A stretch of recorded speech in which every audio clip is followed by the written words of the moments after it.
Hello, Jessica. This is Roy's mother. Do you have a moment to talk? Oh, of course. What can I do for you? I thought it was about time we got together to have a discussion about Roy's estate. His estate? Don't you think it's a little bit too soon for that? It's only been a week since his funeral. Yes, I'm aware, but it's a discussion that we need to have, and the sooner the better. I'm not sure if Roy ever told you this, but he should have left a sizable amount of money to me. That boy was always good to me, and this was his final act of filial piety. I'm planning on using the money to have a pleasant and relaxing retired life. I see. So you were planning on your son's inheritance to finance your retirement. Also, Jessica, I think you should know that I have every intention to not allow one single penny of Roy's money go to you. What? You had to see this coming, dear. I heard about everything from Roy. The two of you were about to be divorced when he passed away. Am I right? Well, yes, I suppose we were. Well, then that settles it. What right could you possibly have over Roy's money? Roy is my son, and you're little more than a former roommate of his as far as I'm concerned. I will not let you have his estate. Did Roy happen to tell you the specific circumstances of our divorce, or did he leave that part out? Isn't it obvious? You were a complete failure as a wife. You used him for his money, and you never paid him any of the attention or affection he deserved as your husband. You may have cheated my son out of some of his hard-earned money while he was living, but I will not let you steal from him now. Is that so? And that's all I have to say. Now pack up your things and be out of that house by this evening. Seriously? I'm dead serious, Jessica. The house you are living in belonged to Roy. He built it with his own money. His name is on the title. And now that he's gone, that house belongs to me, his mother. There's no fighting this, Jessica. It's all written very clearly in his will. The house is mine. I'm going to be moving in there as soon as possible, which means you need to leave as soon as possible. Take all your things, leave all of Roy's, and be out of that house by sundown. And I know if you take anything of Roy's, so don't even think about trying to steal his things. Ugh! Don't be such an immature brat, Jessica. You can't seriously be planning to try and stay in that house, can you? Since you were about to divorce him and move out anyway, I'm sure you already had arrangements made for another apartment or something. So there's no reason for you to stay there. Yeah, I guess you're right. I don't really need this house. Good, then it's settled, and we have no more reason to talk to each other. But seeing as the house is getting foreclosed on today, I don't think you'll be able to enjoy living there for very long. What? Foreclosed? I'll talk to the bank to tell them that you'll be the one to hand over the keys to them. But you'll need to sign over the deed to them by tonight, so make sure you bring a pen. If you ask them nicely enough, maybe they'll even give you an hour or so to take in some of your memories of Roy. What are you talking about?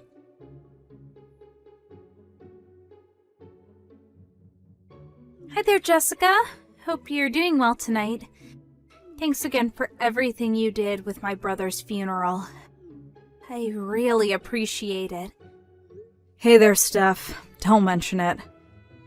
By the way, did you get over the fever you caught after the funeral was over? How are you feeling? Oh, that? Nah, I'm totally fine right now. I've been over that for days. I bet I just overexerted myself.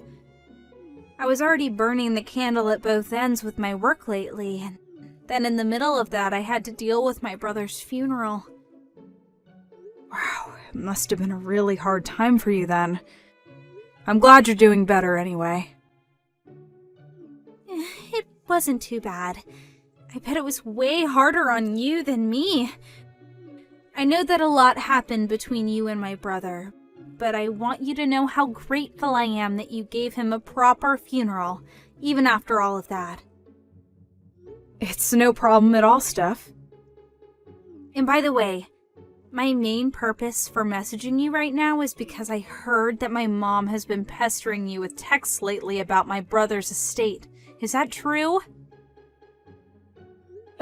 Yeah, kinda. Is she actually still living in that house right now? Yes. Yes, she is.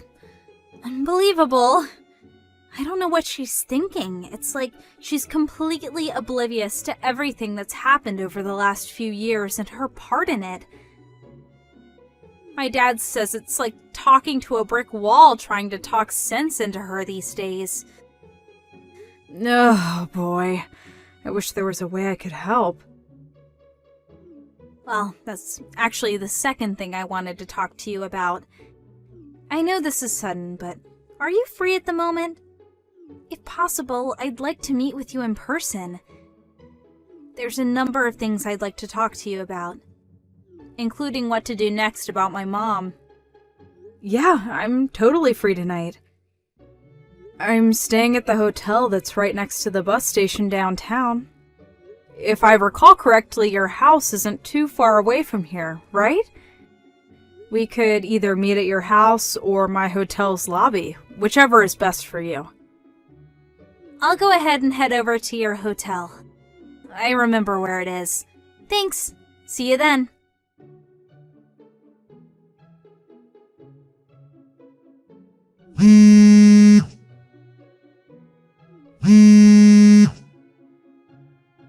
Good morning. What can I do for you? Don't give me good morning. Some people from a real estate agency just came by and said if I don't leave the house soon, they're going to call the police and have me arrested for trespassing. According to them, the house is actually in your name. That's the first I've ever heard of that. Why didn't you tell me? You already sold it to them? You owe me an explanation. Wait, you really didn't know about all that? I guess maybe Roy was planning to tell you about everything once it had been finalized, but it seems like he could have at least told you the bare minimum. Hurry up and explain what you did. Just make sure you're aware that Roy and I were planning to get a divorce when he died, right? Yes, and what of it? What does that have to do with you stealing my house and selling it without my permission? I'm getting there, calm down. Next, were you aware that the reason we were getting divorced was because Roy was cheating on me? He was? Ah, so you didn't know. Well, he was cheating on me, so I sued him both for the damages related to the affairs as well as for a divorce. Roy was lavishing his mistress with gifts, designer handbags, shoes, vacations, you name it. And in just the span of a year, our total savings declined from around $100,000 to just $1,000. He spent that much in a single year? Now, one major problem for Roy was that the money he spent came out of our joint savings account. So he had spent tens of thousands of dollars of savings that were also mine without my permission on his illicit affair. Ordinarily, in this sort of situation, I'd have the legal right to demand he return every single penny of that money to me. But I was also fully aware that he had no means with which to repay it, and I was eager to not have any interactions with him anymore after the divorce. So, our lawyers talked it over, and in the end the compromise we decided on was this. I would agree not to sue Roy, to have him return the money he spent on his mistress, and in return I would receive the house, as well as all the furniture and appliances in the house. It was at that point that he transferred the deed over to me, and I sold the entire thing to a real estate company the very next day. How could you do such a thing? The real estate company was actually super understanding about everything, and they agreed to let me stay in the house until Roy's funeral was over.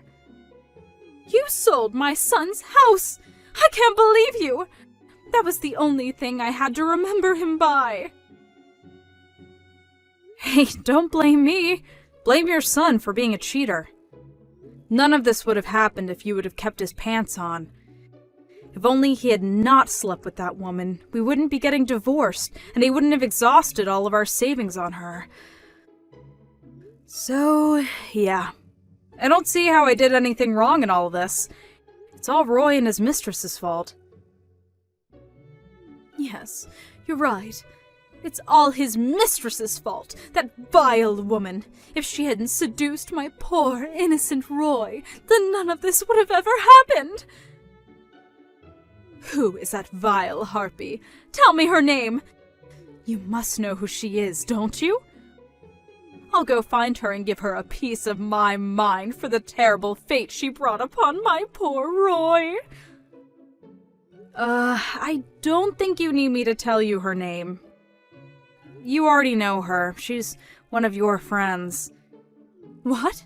What are you talking about? It was Nancy Johnson. No, not Nancy. How long ago was it? Maybe 2 years ago or so? You were going at me in your usual way, telling me I'm worthless and that Roy deserves better than me, when you said, I know, I'll just have to find him a woman better than you. Sometime after that, you brought the darling Nancy Johnson, the daughter of one of your friends, over for dinner. And within just a few days of that dinner, the two of them began their nearly 2-year-long affair. That can't be true! Oh, and one more thing. You seem to be under the wrong impression about Roy's will. More specifically, you're under the impression that he had a will at all. He didn't. And since he had no will, by default his estate is passed on to his legal heir. I know that. Everyone knows that.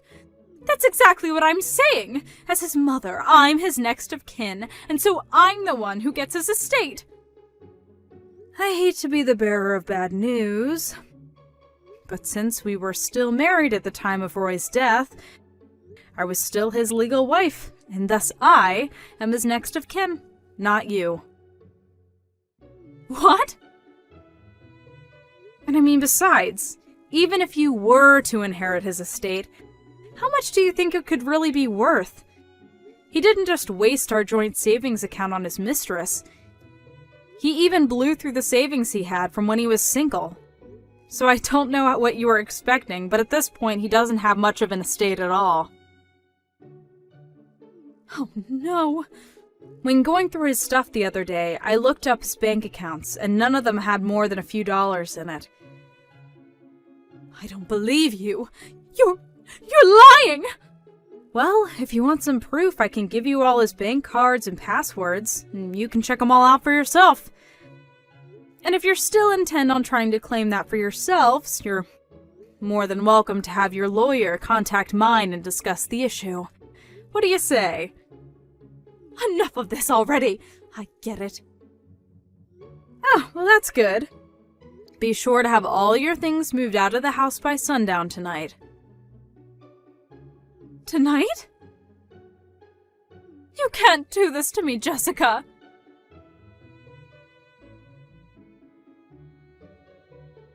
Jessica? Where are you?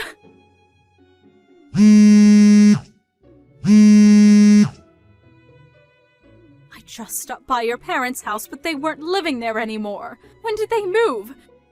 Where are you? My parents' house? They haven't been living at that house for over a year now. In any case, why are you at my parents' old house? I'm looking for you, of course. Me? Why would you be looking for me at my parents' old house? It's way too far away from my job. I'd have like an hour-long commute every day. Then where are you? Tell me! I don't see any legitimate reason for you to need to know where I am right now. If you need anything from me, you can ask my lawyer. Just tell me where you are this instant! I mean it! If you must know, I'm staying with a friend for a while. What friend? Give me the address of the house, Jessica! That's an order! Not a chance. Why would I? You and I are nothing anymore. I'm not your daughter-in-law, you're not my mother-in-law. Nonsense! Of course you're still my daughter-in-law. Even if Roy has passed away, nothing changes the fact that you were married into this family, Jessica. I'm still your daughter-in-law, whether you like it or not. And as my daughter-in-law, it is your duty to provide me with the financial support. Where did you hear that from? Some weird Facebook group or something?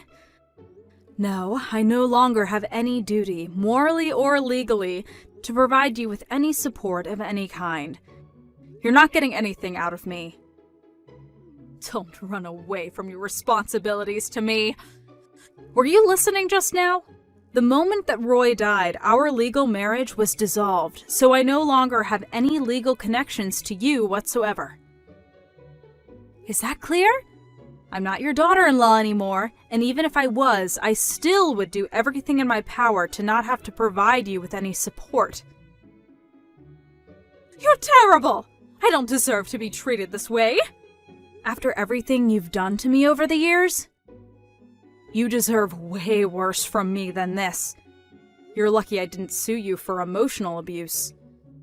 So no, I'm not going to give you the address for my friend's house, who is even less of a connection to you than me. Now just leave me alone! I never want to speak to you again for the rest of my life.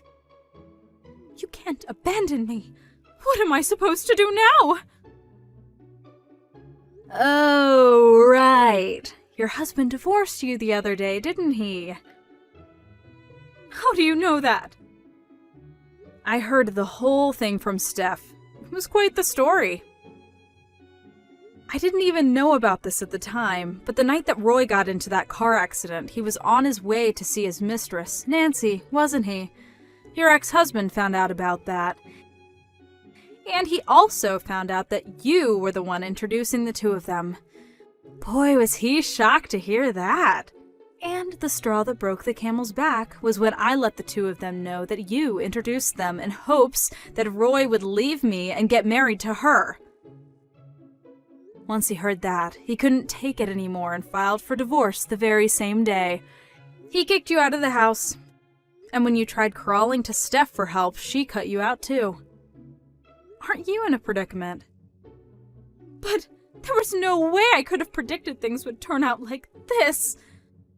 I'll give you that much. I wouldn't have seen it coming either if I was in your shoes. But then, if I was in your shoes, I don't think I'd be going around encouraging my son to have an affair, and also actively bringing him women to have affairs with. Please, Jessica, you have to help me. Why? Because I have nowhere else to go. My parents are long dead, and I have no siblings. Don't you remember your wedding vows? You promised to love my son, for better or worse, richer or poorer, in sickness and in health, right? Who cares about legal connections? You're my daughter-in-law. We're eternally bound through your marriage to Roy. I know we can get along well, you'll see. Did you forget the whole "till death do us part" bit? Or that you were the one who pushed Roy into his affair, which led to the ends of both our marriages as well as his life? Well, or that you were constantly verbally abusive to me throughout the entire time I've known you? Lucky for you, your son's good-for-nothing wife is officially out of your hair forever. Jessica, you have to give me a place to live. That's an order. No. Jessica? I'm blocking you. And if you ever try to contact me again, I'll get a restraining order put out on you. Jessica! Goodbye. Enjoy the rest of your life.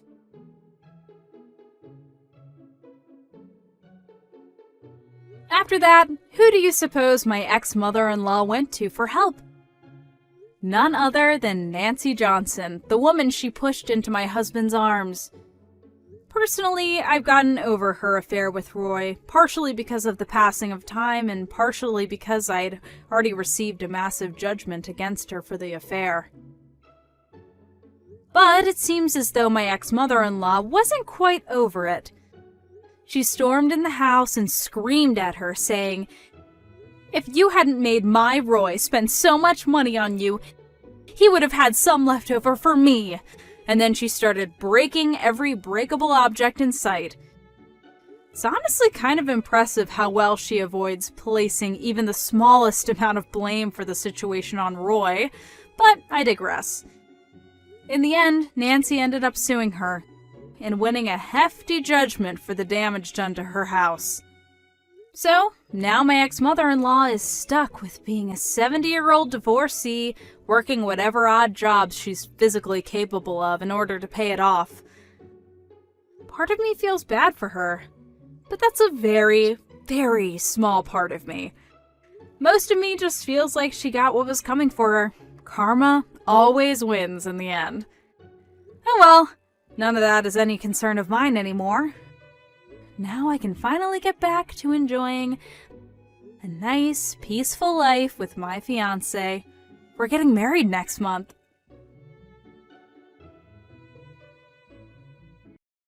Maria, it's been a while. Do you know who this is? How did you get my WhatsApp ID? What do you want? Don't be so mad. How have you been? I'm fine. So what do you want? I'm so happy you haven't changed. Short-tempered Maria. I wanted you to know that I'm getting married. Oh, congratulations. That's all. Rather a trite reply. I contacted you because I want you to come to my wedding. You're coming, right? Huh, you're inviting me? That's really in poor taste, don't you think? Really? After all, I met my fiancé because of you, Maria. So it's only natural that I want your blessing. Maybe it's just me, but I have no idea what's going on in that head of yours. Really? Haven't you gotten over it already? It's been 2 years since Kent and you broke up. I am totally over it. It's a part of my past. A terrible, dark part of my past. Well, then that's fine. Can I ask you to make a toast? Is it really fun playing around with others' feelings? You know I'm not an appropriate guest for your wedding. Yes, it's totally fun. Psych! I'm not that cruel. FYI, I'm not attending your wedding. So let it go, okay? Are you serious? Of course I am. Why? Oh, I guess it hurts that Kent, with high socioeconomic status, dumped you for someone as beautiful, thin, and well-versed as me. High socioeconomic status? Kent? Of course. You are aware, Maria, that Kent works for a prestigious company. Oh, that. It doesn't make a difference to me. You don't have to pretend. Between you and me, my life is going to be so glamorous and exciting as super wealthy Kent's wife. You must be so happy to have your so glamorous and exciting life. I wonder if it's because I'm so charming. The reason that Kent dumped you, his girlfriend of 5 years. You're mistaken there. You know I'm the one that ended it with Kent. Oh, that's right. My bad. You ended it with Kent when you realized I was Kent's soulmate, right? Well, Kent hooking up with you is the reason we broke up. But now I'm glad it happened, and I'm no longer with Kent. Really? Are you, super happy now? Actually, I am, so will you quit bothering me? I'm not bothering you, but a part of me wonders if your so-called happiness is really a big fat lie. It's not like you have a boyfriend or anything. Actually, I'm going to get married too. And unlike you, I would never lie about my happiness. Maria, you're getting married too? Congratulations! What does your fiancé do? And why didn't you tell me you have a boyfriend? There was no way I would want to tell you anything about my personal life on my own. Anyhow, we're both busy right now, so we'll wait until things settle down at work to plan our wedding. Busy? How sad that you and your fiancé have to work to the bone on the whim at your jobs. He works for a multinational trading company. He's busy studying for various certifications. Trading company? Does he have a good salary? Well, it is one of the biggest trading companies in the world. He's really busy because he has to go to many different countries for work. Switzerland, Africa, even Tahiti. Wow, that sounds promising. Just how did you meet such a catch? He's a regular at the cafe I own. We often talked when he came in, and one thing led to another, and... What? Maria, you own a cafe? I didn't know. After Kent and I broke up, I wanted something of my own that no man can take away. I've always loved going to cafes, so I decided to open up my own cafe. Really? And is business good? I'm lucky. My regulars leave me great reviews and often tell their friends, colleagues about the cafe. The cafe's been featured in a couple of magazines, and I've been interviewed for some local TV shows as well. As a result, we're really busy. What the? I mean, it must be a great cafe to be in magazines, on TV. Thank you. I'm finally able to open my second cafe, so I'm extremely busy right now. I see. But if you're so busy and making so much money, you don't really need your trading company husband, do you? Why don't you introduce him to me so I can have him? Excuse me? Aren't you going to marry Kent? That was my plan, but when I checked online, employees of trading companies make way more than Kent. So, it would be better for me to marry someone who works for a trading company. Holly, do you realize how rude that statement is? My bottom line is I want to be rich and go to high society events and parties. If I can find someone higher than Kent's socioeconomic status, I'm going to go after that guy. You really are a selfish brat. And what makes you think I would introduce my own fiancé to someone like you? I can't believe you're even asking me this. Fine. It doesn't have to be your fiancé. It could be one of his colleagues. I mean, as long as their salaries are super high, anyone in his trading company will do. But he can't be an uggo. We need to look good in the pictures. Let me make myself clear. I will not introduce a single man to you, Holly. And you contacting me like this really is a nuisance. A nuisance? I thought I was doing you a favor, letting you know I'm getting married. I thought you would be all alone and miserable after your breakup with Kent. But instead, you're so happy and successful. How can you do this to me? To you? You have nothing to do with my success and happiness. Wait, You contacted me because you thought I would be miserable? And you wanted to rub it in? Just how much free time do you have? I'm super busy. I made time to contact you. But I never imagined this. Give me back what was supposed to be my happily ever story. I never received or believed your story. And I have nothing left to say to you, so goodbye. Wait. Don't be so mean to me. I'm sure there must be someone from your fiancé's company you could introduce me to. No, thank you. And you really should think about how you ask people for things. Anyhow, I'm busy. So goodbye.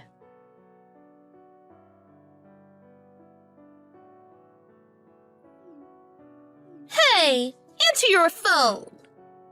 Why are you bothering me so early in the morning? I have to go to work. I'm busy. Why did you go behind my back and tell Kent everything? Oh, about that. I told him. So what? You and Kent are over. What gives you the right to contact him? Don't think you can get him back. You know women who can't let go of their past loves aren't liked by other women. I had something I wanted to tell him, so I contacted him. End of story. Then why does Kent know everything? The only plausible reason is you told him. Did you know he doesn't want to marry me anymore? It's all your fault. I thought there shouldn't be any secrets between you two since you're going to get married. And if he can't accept you as you are, maybe you two weren't meant to be together. Also, how can you complain about Kent when you're the one who wanted to trade up with my fiancé? That? I was joking. I can't believe you thought I was serious. You were joking. Then why did you ask me numerous times to introduce you to someone from my fiancé's company? It didn't sound like a joke to me. Anyhow, it was a joke, okay? So contact Kent and tell him it was all a misunderstanding. What misunderstanding? I just sent Kent screenshots of our chat. He just came to the same conclusion as me. What? Why did you have to send him screenshots of our chat? Maybe because you were being really patronizing and rude?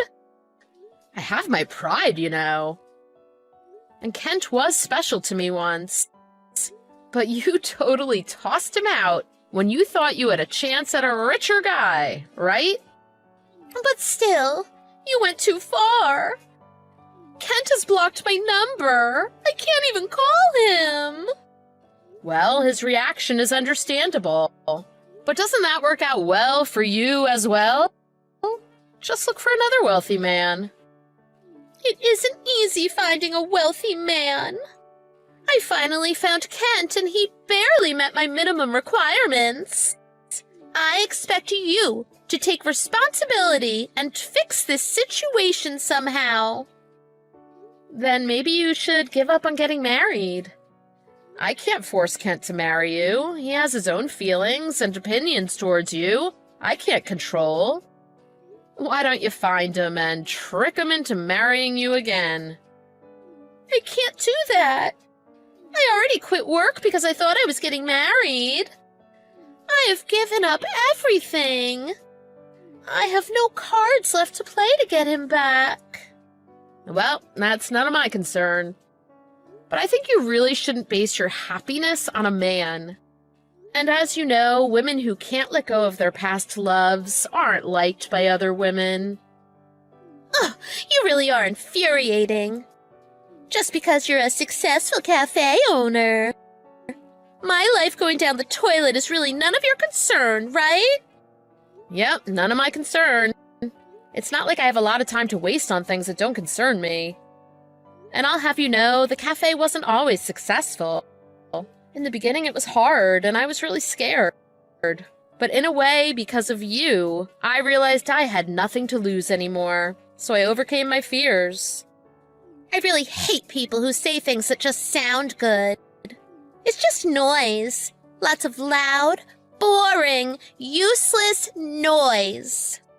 I'm not just saying things that sound good. I'm not just making noise. But there is one thing I can say to you. Happiness is not something that's easy to acquire.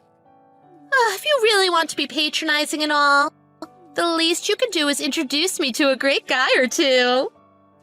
That's enough. You are in no position to be asking me this. You know, we used to be friends. We aren't friends anymore. I only see you as an awful woman who stole my boyfriend. I thought Kent was terrible too, but... That's right.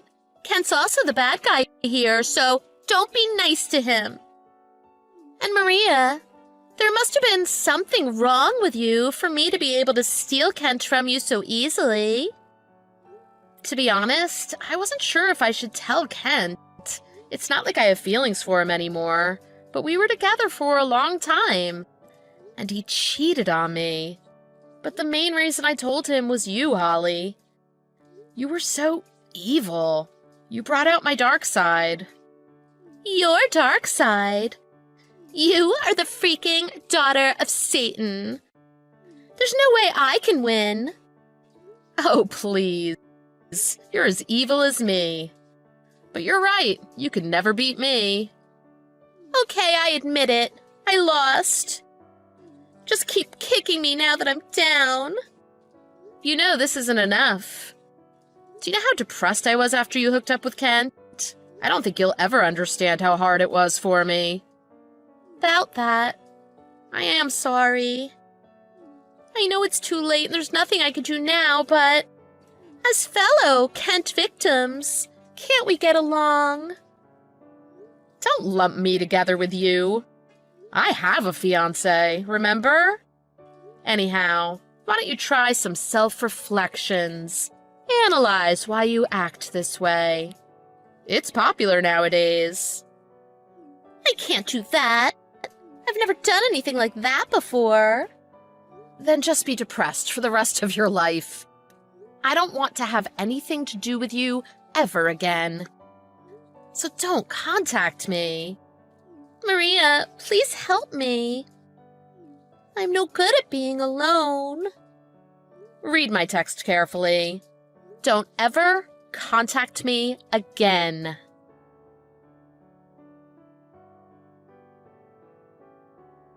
Holly went to Kent's apartment to profusely apologize, but of course, he didn't forgive her, so the wedding was off.